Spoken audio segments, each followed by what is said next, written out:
आज मी तुम्हाला सांगणार आहे माझी ब्रँच कोणती आणि मी आय-टीमध्ये जॉब करते का? तर good morning everyone and welcome back to my channel. तर मला खूप जणांनी डी-एममध्ये विचारलंय, की "तू आय-टीमध्ये जॉब करतेस का?" आणि जर मी तुम्हाला आत्ता सांगितलं, की मी सिव्हिल इंजिनिअरिंग केलेली आहे, तर तुमचा विश्वास नाही बसणार. कारण की आपण लहानपणापासून ऐकत आलेलो आहे, की सिव्हिल मेकॅनिकलवाले फक्त ऑन साइट कामं करू शकतात.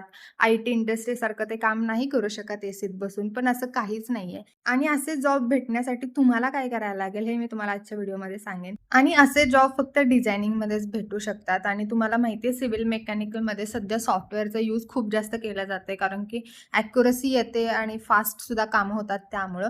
त्यामुळे तुम्हाला डिझायनिंगचे काही टूल्स यायला हवेत जसं की AutoCAD आहे, सॉफ्टवेअर आहे, STAAD.Pro आहे, ETAB आहे, SketchUp आहे. ह्या सगळ्या डिझायनिंगचे टूल्स तुम्हाला यायला हवेत. सो हे जर तुम्हाला येत असतील तर तुम्ही ऑफकोर्स आय-टी इंडस्ट्रीसारखा एसीमध्ये बसून जॉब करू शकता. आणि अजून काही वेगळे क्वेश्चन असतील तर तुम्ही मला नक्की कमेंट सेक्शनमध्ये विचारू शकता. सो त्याचा सुद्धा मी आन्सर देण्याचा प्रयत्न करेन.